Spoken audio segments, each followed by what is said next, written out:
Hey everybody, this is Caller ID. We're calling about your identity, your direction, and what you're doing with your life. I'm Brandon Davis Wells. Let's dig into what we're really doing here.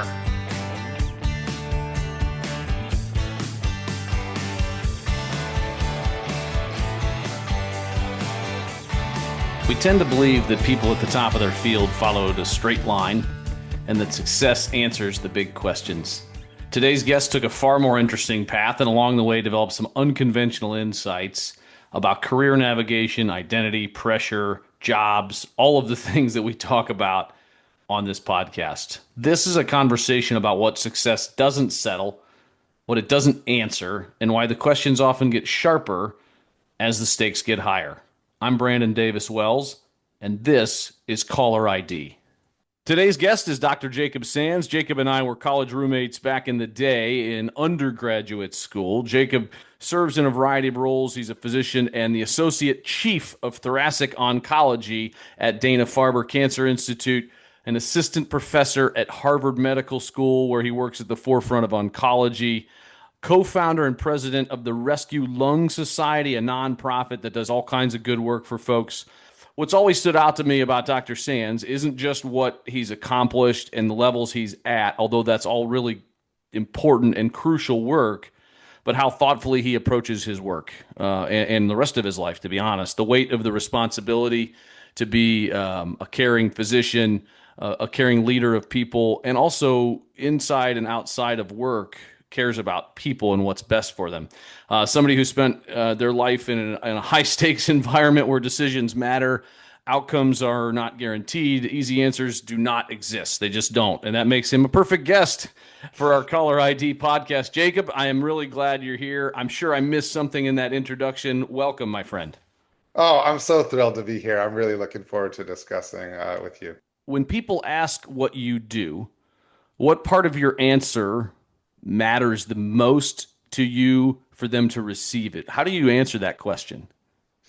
It's an interesting question. I don't know that I've ever thought about that, but and frankly, I think it kind of matters from where they're coming from. I don't know that I have a one-off thing. I don't know that there's any one thing that I want to make sure people take away or understand about me. I think people are living their lives, and I accept that. I accept that their understanding of me matters only within the framework, I guess, of the interaction we have as far as what's going to result in real world impact, what kind of actions are we taking? If it's a patient, then I want them to understand that I'm going to treat them like I would my own mother, that I take home the heavy responsibility of what can I do to help them. If it's somebody who's another researcher, I want them to take home that I care about how that research is going to change the field so that when I'm seeing patients, I get to witness the real world impact of that. I want them to know that at the end of the day, the most appealing thing to me in all of the work is to know that I've had an impact on many lives beyond the ones that even know my name. It's actually a very appealing thing to me is to know to get to the point where I can know that there are a lot of people's lives that are improved for my work, and them not even knowing my name is knowing that that kind of impact is out there, and it's not a reputational thing. It is just how it's impacted lives and what kind of positive impact on others. If it's friends, then Yeah, I you meet want somebody in them. a party, like a social gathering. What or you meet somebody for the first time outside of the office, outside Yeah. of school. What does that look like? No, I think if it's in the community, I want them to take away that I'm a genuine individual, that I'm going to discuss things that I'm thinking about and wondering about, and I am often thinking about what's happening in society, what kind of advances are happening, what kind of social changes are we seeing, what kind of technology advances are impacting our society. Those are not areas I'm an expert in, but I do like thinking about these things and kind of puzzle solving and such. But also, at the bottom of that is that I care about the community. I care about my kids, my wife, and friends and family, and that there are genuine communities that I'm supporting and a part of. When you were 18, Dr. Sands, what did you, and I didn't refer to you as Dr. Sands when you were 18, but we all knew that That something would have like been that, weird. we all knew something like that was coming for you. What did you think you would be doing with your life when you're, approaching 50? I don't know. I think, this is where we met, right? Right. Is basically a time when I was working so hard, and in a heavy way to figure out what is my purpose? Why am I here? What is my life for? What do I want it to be? I mean, I think in everything that is the thing that I was more focused on than anything. And as you know, I mean, at the start of college, I started out wanting to go to medical school, but I didn't have a major. I didn't know what I wanted to focus my studies in before medical school. But in that first year, it took chemistry, calculus, biology. I was in labs all day. I was, I was taking basically. like jogging and softball, and Dr. Sands was taking organic chemistry. Well, yeah, I was in labs and classes, all day, and at the end of that first year, I started thinking, gosh, by the time I get out of medical training, I'm going to be 30 at my youngest, which seems so old at the time. And then I changed and became a marketing major, thinking that I'll do international business. And it wasn't until the end of third year when I finally got through all my prereqs and took my first marketing class, and I dropped the class because I was like, this just isn't genuinely me. It's a great field, but it just wasn't me. And I realized what I really wanted to do was travel the world and gain global experiences. And that's when I dropped out and moved to Costa Rica and worked on a farm. And Well, hold so on. That there is something people would probably be surprised to know, right? So you start off as a med student, you switch to marketing, you're trying to figure out who you are, like most young people at 18 or 20 or 48, right? What led to Costa Rica? What did that look like, and how did that impact your career? so much in my life, things are very fortuitous, and I think in life, so much is a matter of having plans, but then being open to what comes up. And I've been really fortunate for things that come up at certain times that I've taken advantage of. I was serving in a restaurant in Cincinnati during winter break, and there were two women at my table speaking Spanish to each other, and so I started speaking Spanish with them. And they were really nice. And we ended up going out the next week and having lunch together. And one of them, she and her husband owned a house in Costa Rica on this hill in this tiny little town as like a vacation spot they'd go to sometimes. We were talking. I was like, oh, I've always wanted to go to Costa Rica. And she basically offered to just give me the keys to their house. And Are you serious? yeah, really. And then, helped set me up with a job at this little, it was like a farm and stables that had a little hotel with it as well. And she basically said, hey, you can go stay there. And so I was going to go during the summer, but then when I ended up dropping that marketing class and I decided I don't know what I'm really doing in college anymore. I don't know what I'm studying for, what I'm working toward. I need to figure out my life.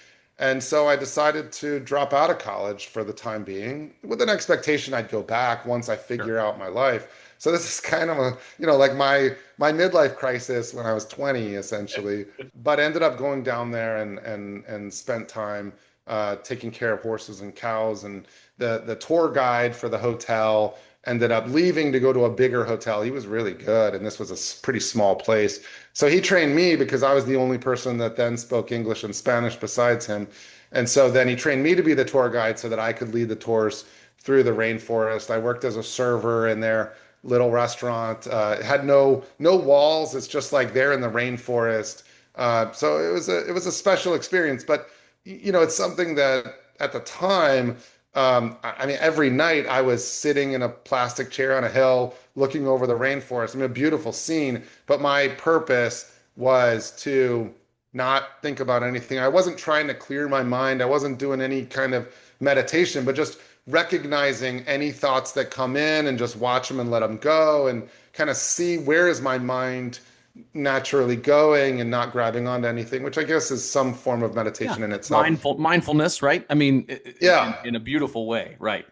Yeah, and it was in that setting of just this practice every evening. I'd hear the day animals settling down in the rainforest, the night animals kind of waking up, the birds flying to their nests. There was a hummingbird that would come to the same bush every day.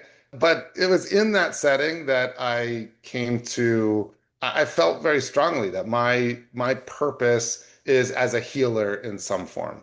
But I didn't have figured out exactly what that meant. And so that was a little bit of a journey then to figure out exactly what shape that would take. And what was the next step there from you? You felt like the universe kind of telling you, "Hey, you're a healer. This is sort of the gifts and skills that you have." And I think people don't often listen to that because we don't take the time to listen to that, right? We hear the influences from people around us.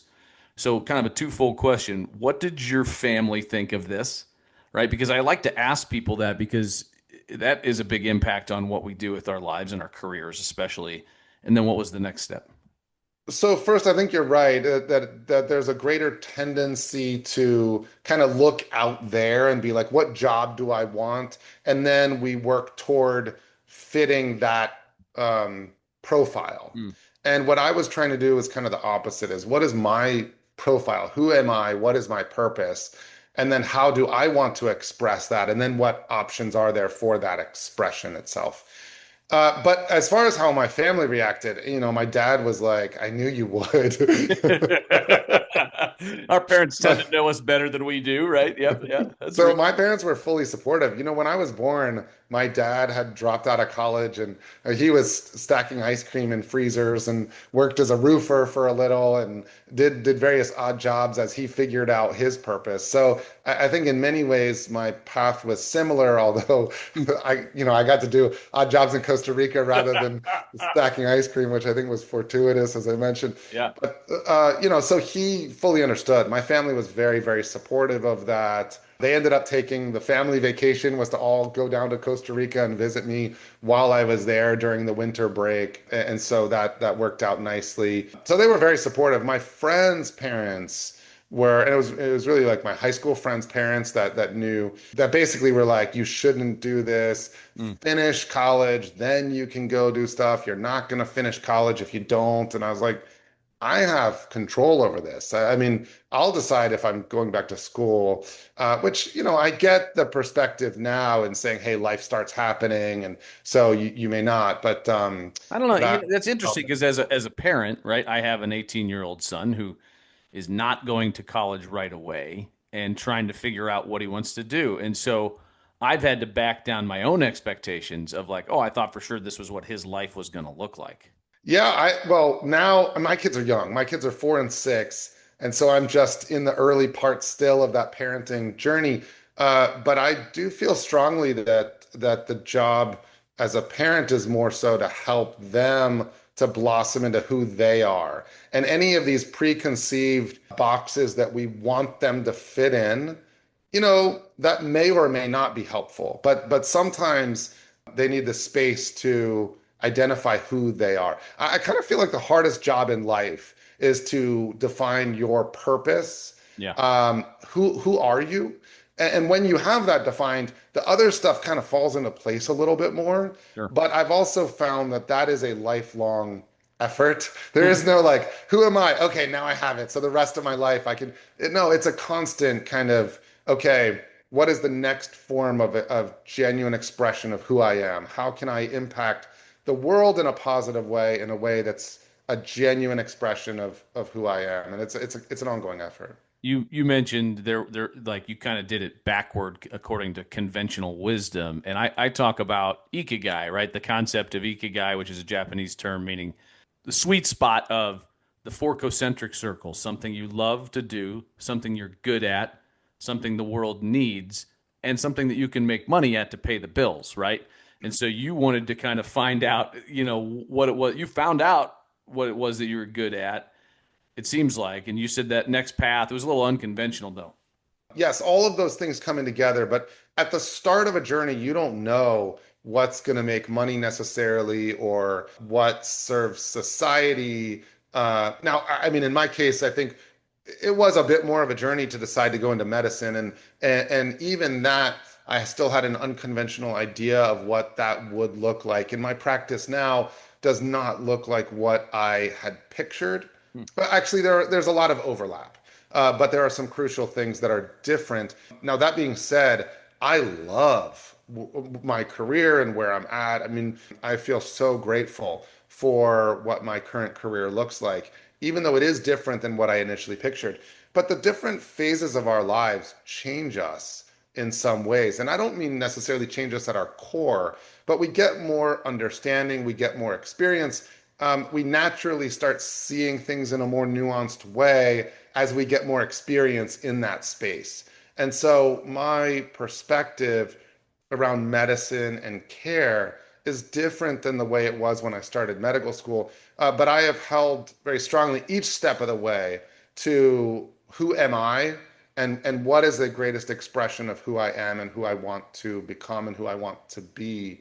But people in other careers that are less conventional may be starting into an expression of that without knowing how that's ultimately gonna pan out making money, but kind of end up finding as they become really good at something, oh, here's an area of need that they're now able to see more because they know the space more, and they actually do find something that has a real impact and does make money as well that wasn't clear before they got into that space as well. So this idea that it all needs to be lined up at the beginning, Yeah. not that you're necessarily saying that's how it should be, Right, but right. I do think that's the way a lot of people think about what to do in their careers instead of starting with who are you and what's your purpose. As you're going through medical school, you're trying to figure out what led you to specialize in thoracic oncology, and what does that mean for people out there that are like, Yeah, because yeah. I have an idea from doing research and from talking to you. We're good friends, but for folks out there, what all does that mean, and how did you end up in that? So again, somewhat fortuitous things, I think. So I ultimately decided to go to medical school because medical school is where you learn the most about the body and you gain the most credibility about health and healthcare. Ultimately, you went to medical school. Was there a Yeah. time? Okay, so maybe that path too. So, all right. So when I first decided that my purpose is health and healing, I actually had a very unique experience in Costa Rica where I ended up meeting a shaman who was really quite impressive, and he invited me back to his village. I quit my job at this little farm hotel and took a bus to southern Costa Rica, an area that's just rainforest. I got off the bus at a bench surrounded by rainforest on a road and then walked a dirt road for an hour up a hill and then crossed a rope bridge over a river to this little kind of not even town. It's just like different houses there, and spent a little time with him there. It was a unique experience, and I really, at the time, I really valued. I was very interested in complementary alternative therapies and Eastern medicine type type thinking. And so it was a unique experience, and there were some things he did that I found truly impressive. But while I was there, I was also like, starting to miss you guys at school, miss the university environment, miss classes. I really craved that kind of environment and getting back to it, even though I was getting, very interesting real world experience. I think my real world experience was more cultural and interpersonal kinds of experiences. Which is just to highlight that I'm not saying that when I was with this shaman, I was like learning how to cure things in any way. But Well, it sounds like it's straight out of an Indiana Jones movie, is what I would say. That part, right? Like, and maybe I'm just over glamorizing it, but it sounds like if somebody did this, they could do a movie about, like, I could just see this happening. Dr. Sands is crossing the rope bridge, and there's folks chasing you from behind. yeah, no one was chasing me, but it was an adventure. I mean, in a lot of ways, it was an adventure. But keep in mind that at the time, I was so focused on who am I, what is my purpose. So this wasn't like just some nice vacation. This was, I was really focused through this whole experience, and I look back very fondly. But while I was there, it felt like work. This didn't just feel like some fun adventure. It was, I was there to do internal work. So ultimately, I did come back and say, okay, I want to go back to college. I'm ready to go back and study. And then the question was, well, what are you going to study? And that stumped me. And so I actually stayed out of school a little longer, figuring it out. And I was then working some jobs in Cincinnati, and my mom said to me, "Look, you're miserable. Just go back to school. I don't even care what you study. Look, we'll pay for your school, and you can study anything. But right now, you're just miserable." And that was what a gift. Yeah. I mean, we were at a state school, Ohio University, so this is Still. quite affordable. Yeah. In-state tuition and stuff is very different than nowadays. But that was an incredible gift to just say, just go. It doesn't matter. And I went back, and when I wasn't being so heavy about it, I was just really interested in learning about the human body. And so I became a biology major, not because of medical school, not because of what that would look like or what doors. You can go to medical school, study it with any major, but biology is just what I was interested in. It felt like I was studying truth by studying biology. That this is just objective reality. Whereas business, there are truths in business, and they are cultural, they're interpersonal truths. There is a structure to society that is kind of created, but it only holds to the extent that we all hold it. It's not truth like biology is Yeah. truth. What advice or counsel do you have to people in that situation where they're trying to figure out who they are? Because it sounds like basically you're saying do the hard work. Yeah, I think it is hard work, and I think it's also really hard to do by yourself. So, I had someone that I would talk with and kind of bounce ideas and bounce thoughts who would help keep me grounded in the process. And it was actually in interacting with her where, she pointed out, medical school is where you'd have, like in our society that right now, the credibility and what we believe comes from listening to doctors. So if you think about something unconventional, well, people aren't going to listen to you unless you're a doctor Hmm. anyway. You learn the body and stuff in the process. And now, my father is now retired, but he was an ophthalmologist and eye surgeon. My perspective of medicine prior to going to medical school was a bit skewed. Not by, I mean, he was brilliant, wonderful physician, wonderful surgeon. But overall, for some reason, I thought of doctors as being closed-minded, which I've learned is not the case. But I was interacting with this really important person for me who I then had kind of a click or a shift in my thinking where I thought, okay, I'm going to go to medical school, but I was then doing it with great purpose, not to fit in a box. Hmm. So it changed everything about how even though things maybe looked the same to people from the outside, internally, I was driven by purpose, not to become something external. What parts of your identity does your work reinforce, and what part do you think it neglects at all, if at all? I like that my career has multiple components to it, and I think that serves multiple parts of myself as well. I see patients a day and a half a week, and during that time, this service to others. When I walk into a patient room, there is nothing about me that I want to be carrying into that room. And I think I genuinely go into the room somewhat clear in that I'm meeting them where they are, where their mindset is. I'm trying to read what are their fears that they don't realize are driving their decision making. How do I help to tease apart some of these things for them? How do I help them get their feet on the ground so that they can make the right decisions for them? And how do I allow them to make decisions and support them, even if I think that something else might be better? And that's the part of me I'm saying I don't bring in is like, look, if they're choosing something and I feel like they genuinely understand things and they're genuinely choosing something for them, I support it.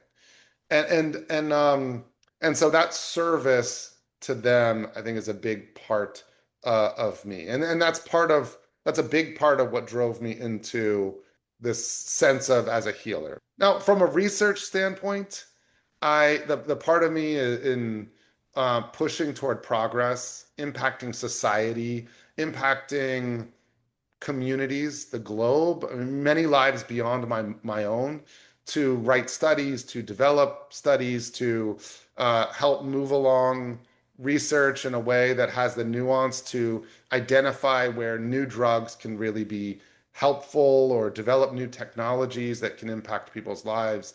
This is very appealing. When I'm seeing patients, it's one person at a time.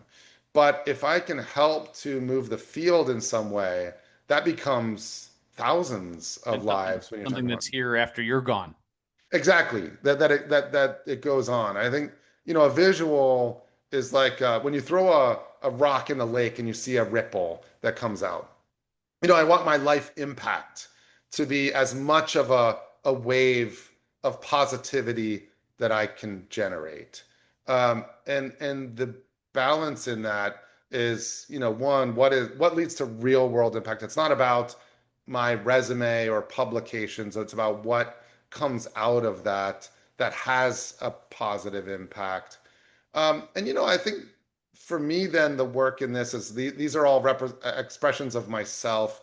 Um, but my life has really been very much service in these different things. Like I don't go for a week and get away and just kind of do what makes me happy. Like these things are what make me happy, and so I end up kind of constantly working, Yeah. or of course caring for my family, which Well, also is part of me.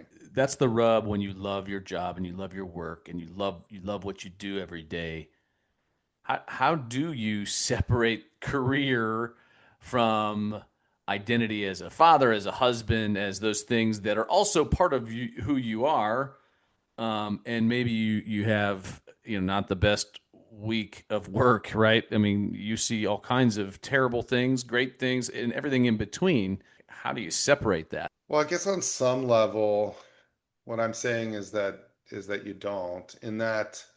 Now, it can be a time thing. Like, I can have work responsibilities going on, but also things that are happening with my kids or my wife. I mean, then it can become how do you prioritize these different things? And there are things of my kids that I've missed because of work stuff. But I am very, very present in my kids' lives. That is a high, high priority for me. And so even if I miss some things, I'm very, very there with them. But if everything is an expression of who you are, then, if you're looking at it from an internal perspective or from an external perspective. Externally, you could say, oh, I've got the career going on, the work thing, these different things, but then where is time for me? But if all of this is an expression of me and I am energized by my work, now, like there are rubs to everything. I always told students when I was teaching, Jake, that like if you really enjoy or love 75, 80% of your job or your current career situation, then you're in a good spot because there's Yeah. always going to be things whether that you don't like, whether it's the paperwork, whether whatever it is that comes along with that job. And we're visiting with Dr. Jacob Sands, from Harvard Medical School, Dana Farber, and also what I missed one of the titles there, the co-founder and president of the Rescue Lung Society. While we have an opportunity, tell me more about that, Dr. Sands. Yeah, so the Rescue Lung Society is a nonprofit medical society that is working to advance lung screening. Now, a lot of people don't realize this, but lung cancer is responsible, it kills about a fourth of all people who die from cancer die from lung cancer Wow. in the US. Yeah, I had no And idea that high. so lung cancer kills more people than breast, colon, and prostate combined, kills more women than breast, uterine, cervical, ovarian combined. Wow. So as far as women's health, lung cancer is high on that And list. it's not just people that smoke, right? I It's like, not. yeah, that's the myth too, right? Like all you had to be a smoker. I mean, That's right. That's right. There are a lot of people that never smoke that get lung cancer. But, even people who smoke to get lung cancer is like, let's yeah, identify that, right. let's cure them. Yes. And unfortunately, that hasn't been happening. So lung cancer screening, there was a big trial called the NLST, the National Lung Screening Trial. This was a more than 53,000 individual study, half of whom got a chest X-ray, half of whom got a CT scan. CT scan was no IV or anything, just lay it down on a 2 minutes on a table, you have your scan, you're done, that's it. And in that study, we found that the CT scan reduced cancer mortality substantially. It was a 20% reduction in lung cancer mortality, but That's a it that's was a that's a only big number. but the truth is actually far more Okay. because the scan only did 3 years of a once a year scan and then many years of follow up. So in those many years of follow up, if the group that was randomized to get the CAT scan was no longer getting a CAT scan, but there were people that got lung cancer and they were more likely to have a stage 4 lung cancer and therefore die from that lung cancer. So these are watered down results. Now, the US Preventative Services Task Force has recommended lung cancer screening for individuals with a substantial smoking history and now age 50 to 80. This has been the recommendation for more than a decade at this point. And with that, essentially 15% or less of individuals who qualify for lung screening are actually getting those scans. Our organization is really doing as much as we can to try and increase lung cancer screening programs. And for all of oncology, I think lung cancer screening is the most impactful thing that can be done in cancer mortality. How can people, if they're interested and they're listening to this, how can people help? If people wanted to donate to support some of that work, this is really not something that is done through profitable industry necessarily. We do have sponsors that have helped us to run big projects and stuff, which has been important, but donations help a lot in supporting some of the work we're doing. All right, here's a shift. We're going to shift. And Yeah. I have a question for you. In your work situations, I always talk about at my best, I am Ted Lasso, the fictional soccer coach. That's when I am working at my best in that sort of ikigai moment in the middle. And when I'm at my worst, I'm Larry David from Curb Your Enthusiasm. What what brings out what has brought out at some point in your career or life? It doesn't have to necessarily be career, but your inner Ted Lasso, because it does seem like you're kind of in that moment right now, doing what you're doing, and maybe or a moment where you felt like that was that's one of the pinnacles, and then maybe your biggest frustration that brings out your Larry David. That's such a funny and wonderful characterization. Ted Lasso is like my number one favorite show. Right. Yeah. It's so great. It's such a good show because those qualities where whatever adversity is going on in his life, some real personal adversity, Sure. but he shows up at his job just being the guy that is genuinely expressing another part of himself and positivity and progress and such. And it is something, that aligns a lot with my ideals and what I try to be is whatever's going on. This is like whatever's going on in my life. When I walk into a patient room, it is entirely about them. How can I serve those individuals and not have a screen through which any of my personal stuff is impacting that interaction in some way? And then, Ted Lasso models that amazingly. But more to your question, when I'm in the groove is when I am really present to what's going on. It can be in either setting, but I get really energized in the academic work. Hmm. That's where I'm bringing more energy into things. I love puzzles. I love sorting out complexities. When things are really complex, there's no absolute right answer. And so you're working with probabilities and chances. How you design a trial could be the impact between a positive trial and a negative trial. And many people walk away with just the bottom line. They're like, oh, it doesn't work.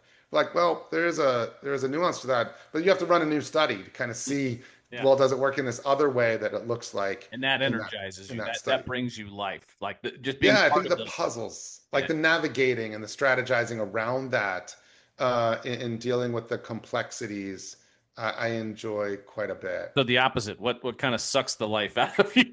It makes you more cynical at times, and you're a really positive person, I know. But like, what can lean you or bend you that way that you try to limit your exposure to, maybe? There's just stacks of paperwork. I mean, when there's stacks of paperwork that feels like it's unnecessary or just performative and like you just need to check all these boxes, that is very hard for me to stay level-headed.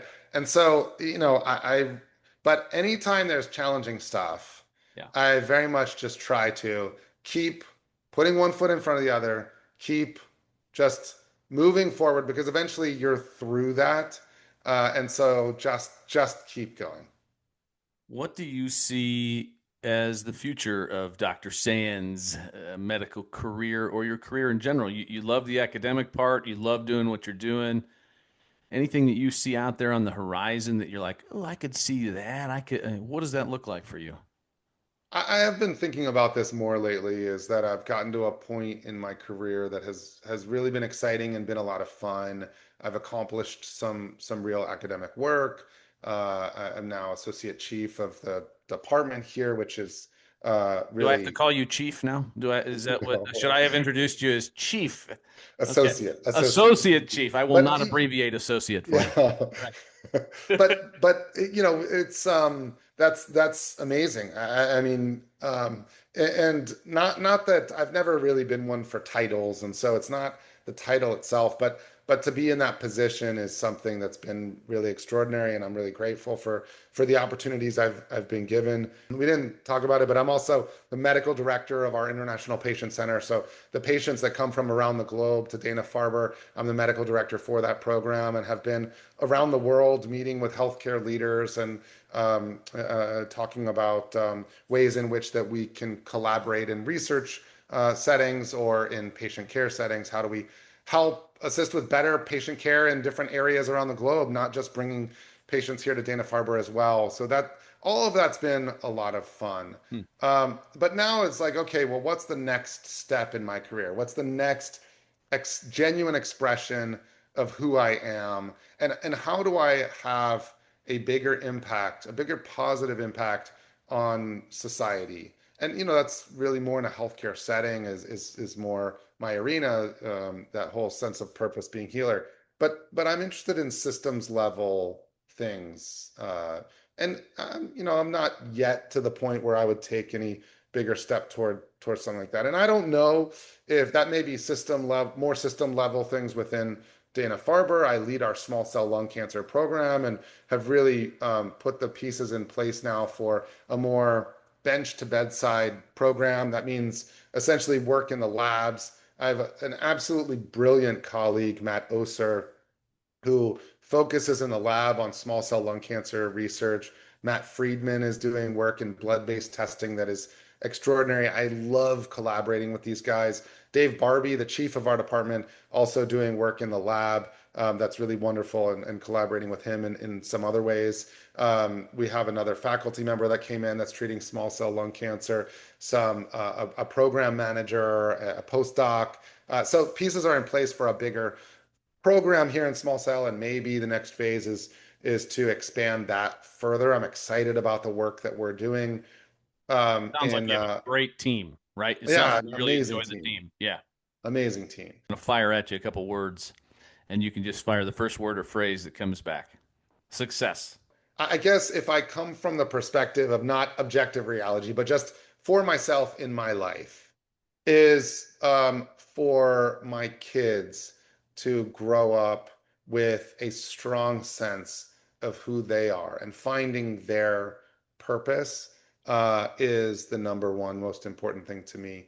To be a supportive and wonderful husband. My wife is the most remarkable person I know, and I love that I get to see her life from the front row as well. And then, on a career standpoint, is to have a broad positive impact. Rest. do I you don't know that I do you rest. rest?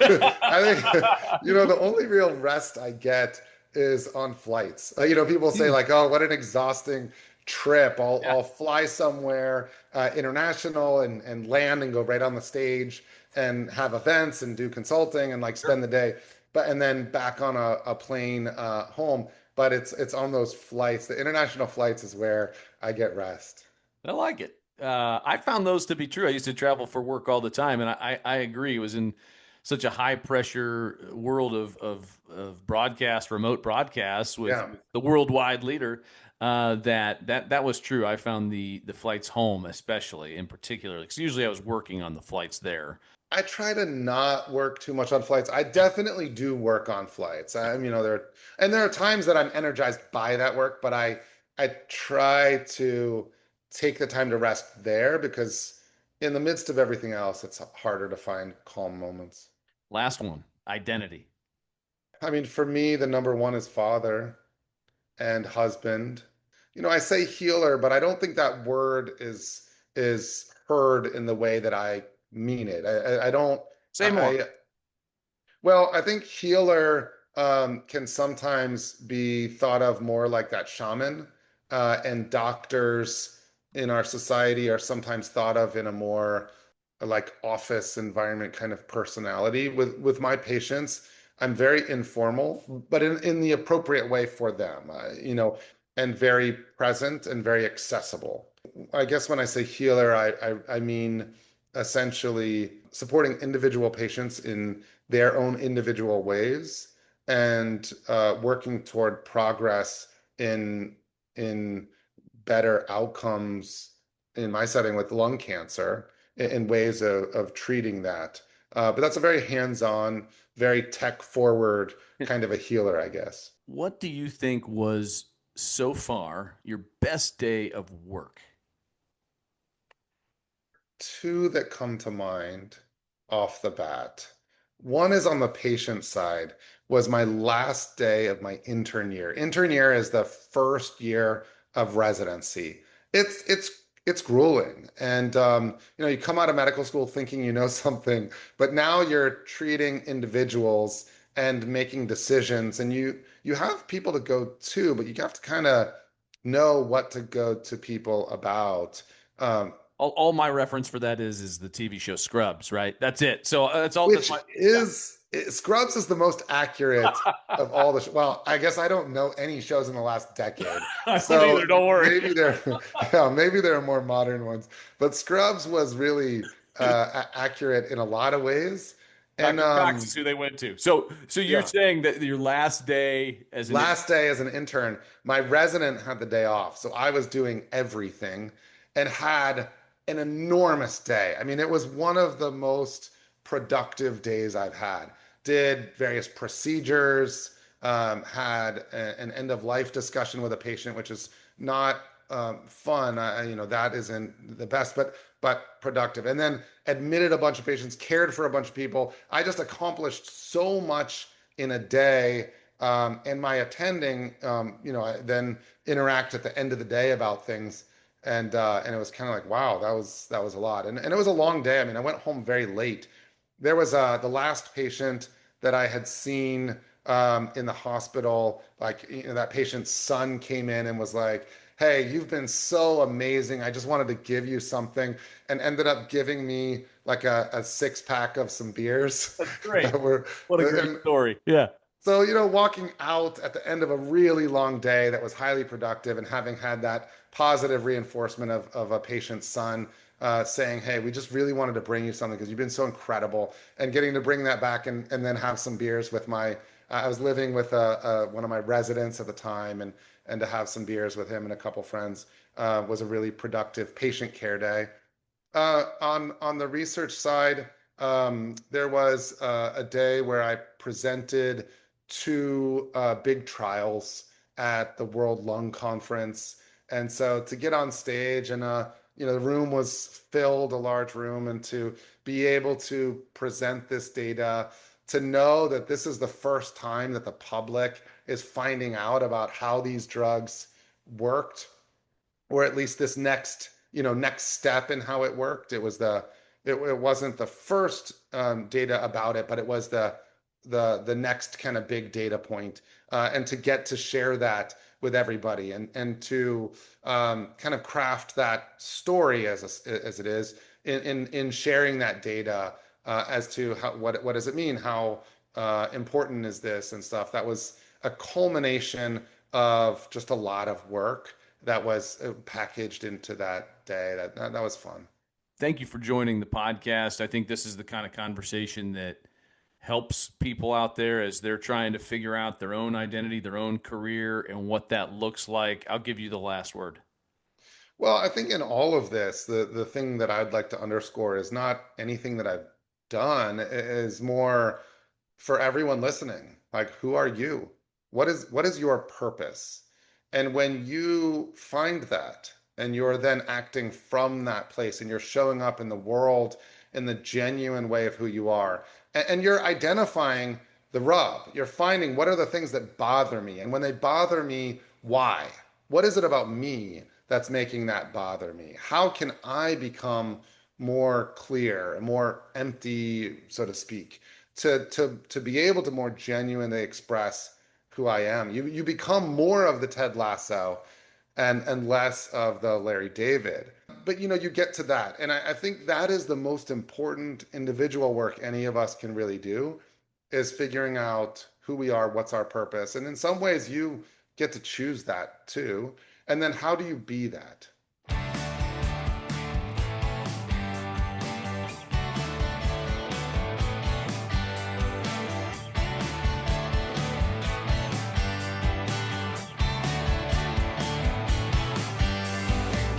Thanks for listening to the Caller ID podcast. Please don't forget to like, share, and subscribe with all of your friends on all of your social media platforms.